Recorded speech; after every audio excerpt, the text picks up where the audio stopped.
नमस्कार साथियों, स्वागत है आप सभी का हमारे YouTube channel knowledge up to date पर। यहाँ पे मैं लोगों का कोई भी कन्फ्यूज़न होता है उसके लिए छोटे छोटे वीडियो बनाता रहता हूँ। लेकिन आज बात करेंगे ऑक्सिलरी कंट्रोल सर्किट के बारे में कि ऑक्सिलरी कंट्रोल सर्किट कैसे काम करता है, Q100 कैसे इनर्जाइज होती है, कंप्रेसर के कॉन्टेक्टर कैसे क्लोज ओपन होते हैं, अपने आप कंप्रेसर कैसे चालू बंद होता है, ब्लोवर कैसे चलते हैं, इसके बारे में आज हम डिटेल से जानेंगे। आइए देखते हैं। नमस्कार। तो आज हम बात कर रहे हैं ऑक्सिलरी कंट्रोल सर्किट के बारे में और ये आर्नो वाला ऑक्सिलरी कंट्रोल सर्किट है। तो ये ऑक्सिलरी सर्किट कैसे काम करता है इस बारे में जानेंगे। तो जैसे आर्नो स्टार्ट होता है, आर्नो स्टार्ट कैसे होता है वो मैंने ऑक्सिलरी पावर सर्किट में बता दिया है। तो जैसे आर्नो स्पीड पकड़ लेता है, 3 फेज जनरेट करने लग जाता है, तो C118 कॉन्टेक्टर जो होता है वो ओपन हो जाता है QCVR के NC इंटरलॉक के द्वारा। तो जैसे QCVR इनर्जाइज होती है, NC इंटरलॉक खुलता है और C118 ओपन हो जाता है, यानी कि आर्नो को जो स्टार्टिंग फेज दे रहा था वो कॉन्टेक्टर जो है वो ओपन हो जाता है। जैसे C118 ओपन होता है तो C118 का जो NC इंटरलॉक है 5 सेकंड के बाद यहाँ पे लगता है। तो 5 सेकंड बाद यहाँ लगता है और डीजे तो पहले से क्लोज है, तो डीजे का एनो इंटरलॉक तो यहाँ लगा हुआ है। तो यहाँ CCA से जो सप्लाई आ रही है, डीजे का एनो इंटरलॉक डीजे क्लोज करते ही पहले ही लग चुका था और आर्नो जब स्टार्ट हो गया तो C118 कॉन्टेक्टर ओपन हो गया, तो C118 का NC इंटरलॉक यहाँ 5 सेकंड के बाद लगेगा और Q100 इनर्जाइज हो जाएगी। तो कोई पूछे कि Q100 कब इनर्जाइज होती है, तो आर्नो का स्टार्टिंग फेज सप्रेस होने के 5 सेकंड के बाद Q100 रिले इनर्जाइज हो जाती है। और ये Q100 रिले जो है वो इस ऑक्सिलरी सर्किट की, ऑक्सिलरी कंट्रोल सर्किट की पूरे की जो है सुपरवाइजर रिले है। Q100 इनर्जाइज होगी तो ही स्वतंत्र ऑक्सिलरियाँ अपने अपने स्विच और अपने अपने कॉन्टेक्टर के द्वारा स्टार्ट की जा सकती है। जब तक Q100 इनर्जाइज नहीं होगी तब तक ये जो स्वतंत्र ऑक्सिलरियाँ MCP और ब्लोअर ये स्टार्ट नहीं होंगे। तो कभी भी ट्रबल शूटिंग करते समय अगर कोई ब्लोअर नहीं चलता या कंप्रेसर नहीं चलता है तो हमें सबसे पहले CCA फ्यूज़ देखा जाता है और उसके बाद जो है वो Q100 रिले देखी जाती है। तो यहाँ तक हमने देखा कि ये Q100 कैसे इनर्जाइज होती है।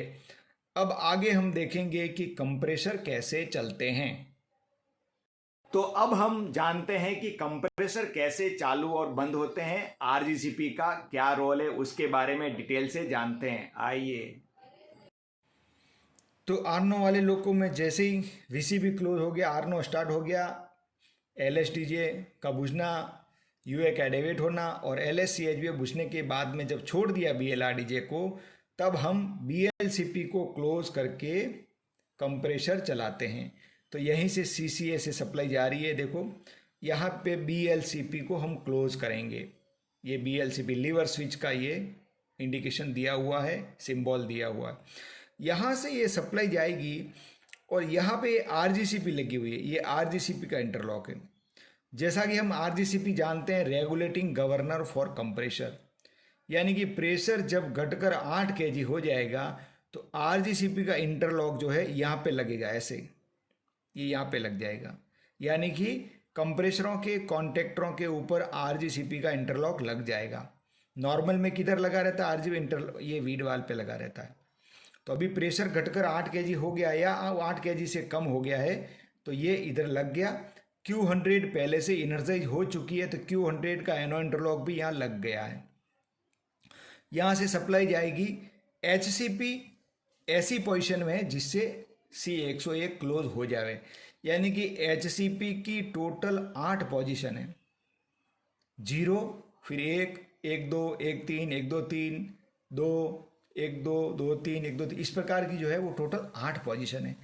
HCP की 0 पोजीशन पे कोई भी कंप्रेसर नहीं चलता है। ये देखो यहाँ पे कहीं भी जो 0 पोजीशन नहीं दिखाई देगी आपको। जब 0 पे रख देंगे तो कोई भी कंप्रेसर नहीं चलेगा।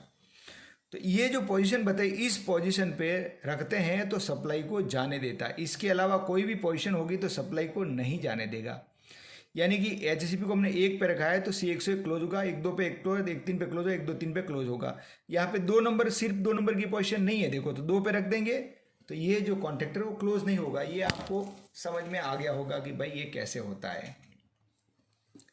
तो HCP के भी नॉर्मल पोजीशन अपन समझ लेते हैं, 1-2-3 पे रखा है, यानी कि तीनों तीन कंप्रेसर हमने चलाया, ऐसी पोजीशन पे HCP को रखा हुआ। तो यहाँ से जैसे Q100 इनर्जाइज हुई एनो इंटरलॉक का और C101 क्लोज हो जाएगा, C102 भी क्लोज हो जाएगा, लेकिन C103 अभी क्लोज नहीं होगा। क्या होगा, यहाँ से सप्लाई गई, जब हमने VCB क्लोज किया तो जैसे ही C101 क्लोज हुआ, C102 क्लोज हुआ, यहाँ से NC इंटरलॉक खुल जाएगा। कोई भी एक भी कॉन्टेक्टर क्लोज हो गया तो NC इंटरलॉक यहाँ से खुल जाएगा। खुलते ही Q119 डी इनर्जाइज हो जाएगी। तो यहाँ बात करते हैं कि इनर्जाइज कब होगी, तो जैसे ही बैटरी को ऑन करते हैं तो Q118 के साथ Q119 भी इनर्जाइज हो जाती है। अब यहाँ बात कर रहे थे कि हमने BLCP क्लोज किया है, तो BLCP क्लोज किया तो 101 क्लोज हुआ, 102 क्लोज हुआ, ये NC इंटरलॉक 102 और 101 का खुल गया, Q119 डी एनर्जाइज हुई। डी एनर्जाइज होने के 5 सेकंड के बाद Q119 का NC इंटरलॉक यहाँ लगेगा। पहले इनर्जाइज थी NC खुला हुआ था, अब ये लग गया तो कंप्रेशर नंबर 3 भी स्टार्ट हो जाएगा। तो 1 और 2 कंप्रेसर स्टार्ट होने के 5 सेकंड के बाद कंप्रेसर नंबर 3 स्टार्ट होता है। ऐसी व्यवस्था क्यों की गई है, ताकि आर्नो के ऊपर एक साथ लोड नहीं पड़े। कंप्रेसर जो है वो झटके से स्टार्ट होने वाली ऑक्सिलरी है, अगर तीन ऑक्सिलरी झटके से स्टार्ट होती है तो आर्नो के ऊपर एकदम लोड पड़ता है। इसलिए पहले हमने 1 और 2 को चलाया, फिर 5 सेकंड के बाद में 3 को चलाया, ओवरलोडिंग से बचाने के लिए ऐसा सिस्टम बनाया हुआ। इनमें से किसी कंप्रेसर को आइसोलेट करना तो हम HCP के द्वारा ऐसी पोजीशन पे रख देंगे तो वो जो है पोजीशन उस पर सप्लाई नहीं जाने देगी और वो कंप्रेसर आइसोलेट हो जाएगा।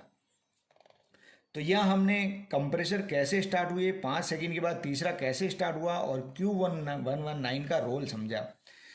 अब कभी जब प्रेशर बनकर 9.5 kg हो गया तो ये RGCP का इंटरलॉक जो है इधर कंप्रेसरों के कॉन्टेक्टरों से खुलकर ये यहाँ पे लग जाएगा और इधर सप्लाई जाएगी, ये जाएगी और वीड वाल पे जाएगी।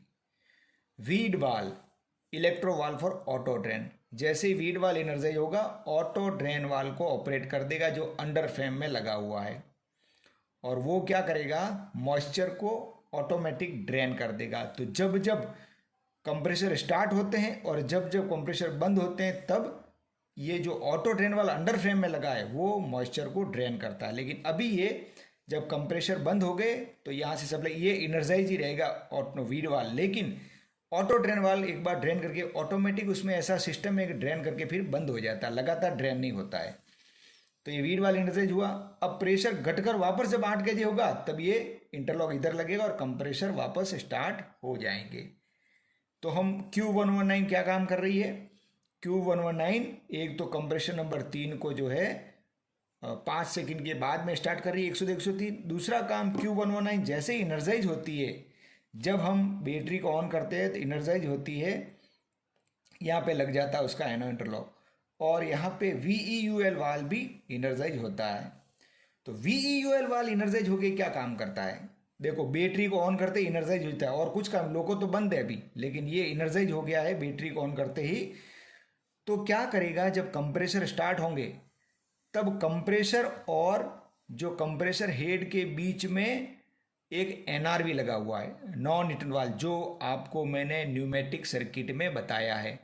तो उसके बीच में जो भी प्रेशर होगा उस प्रेशर को ये VEUL वाल्व बाहर निकाल देगा, जिससे क्या होगा कि कंप्रेसर जो है बिना बैक प्रेशर के फ्रीली स्टार्ट होंगे, जिससे कंप्रेसर के ऊपर लोड नहीं पड़ेगा और आराम से वो आगे प्रेशर को फिर भेज दें। ये अब यहाँ पे ये एक समझने वाली बात है, यहाँ वे 5 सेकंड का टेम्पोराइज टू ओपन इंटरलॉक लगाया हुआ है, यानी कि जब Q119 इनर्जाइज हुई तब तो ये लग गया, लेकिन जब डी इनर्जाइज हुई, जब Q119 डी इनर्जाइज हुई, जब कंप्रेसर स्टार्ट हो गए तो NC को लगा डी इनर्जाइज हो जाती है, डी इनर्जाइज होकर NC इंटरलॉक यहाँ लगता है 5 सेकंड इसको इनर्जाइज। लेकिन यहाँ भी क्या होगा, ये एनो इंटरलॉक Q119 के डी इनर्जाइज होने के 5 सेकंड के बाद में खुलेगा। बाद में खुल के क्या करेगा, फिर VEUL वाल्व को डी एनर्जाइज कर देगा। तो जो हवा निकल रही थी वहाँ बैक प्रेशर को ठीक करने के लिए या नॉर्मल करने के लिए, वो हवा निकलना यानी कि लीकेज होना वहाँ से बंद हो जाएगा। क्योंकि फिर बाद में तो कंप्रेसर स्टार्ट हो चुके हैं, तो बाद में तो उसको ज़रूरत नहीं है ना लीकेज करने की। तो इस प्रकार ये 5 सेकंड तक प्रेशर हर बार जब जब भी कंप्रेसर स्टार्ट होंगे, हर बार VEUL वाल्व के द्वारा 5 सेकंड तक प्रेशर बाहर निकलता रहेगा और ऑटोमेटिकली Q119 के द्वारा फिर वो प्रेशर निकलना बंद हो जाएगा। तो इस प्रकार VEUL वाल्व काम करता है। Q119 के मुख्य रूप से 2 काम, VEUL वाल्व को ऑपरेट करना और कंप्रेशर नंबर 3 को स्टार्ट करना। तो इस प्रकार कंप्रेशर अपने आप चलते और बंद होते हैं, और VEUL वाल्व का भी काम समझा अपन ने, और RGCP का काम भी समझा, और वीड वाल्व का भी काम समझा। अब बात करते हैं ब्लोवर्स के बारे में। तो अब हम देखते हैं कि ब्लोवर कैसे चालू और बंद होते हैं, और अपने आप ब्लोवर चालू और बंद कैसे होते हैं उसके बारे में भी डिटेल से जानेंगे। ऑक्सिलरी कंट्रोल सर्किट के बारे में आज हमने बहुत सारी चर्चाएं की है, अब ब्लोवर के सर्किट के बारे में जानते हैं। आइए देखते हैं। तो इस श्लोकों में ब्लोवर्स किसे कहा गया है? ब्लोवर्स यानी कि MVRH, MVMT1 और MVMT2 को हमने ब्लोवर्स कहा है। तो MVRH का कॉन्टेक्टर है C107, उसी प्रकार MVMT1 का C105 और MVMT2 का C106 कॉन्टेक्टर है। ये कौन से स्विच से क्लोज होते हैं? BLVMT से। तो हम जब भी हमको नॉच लेनी होती है तो हम BLVMT स्विच को क्लोज करते हैं। तो CCA से यहाँ पे सप्लाई जा रही है, BLVMT को क्लोज किया, एनो इंटरलॉक लग गया। Q100 ऑलरेडी एनर्जाइज है तो एनो इंटरलॉक लग चुका है। यहाँ से सप्लाई इधर जाएगी सीधी। HVRH अभी नॉर्मल रखा हुआ है, 1 और 3 जो पोजीशन है वो HVRH की नॉर्मल पोजीशन है।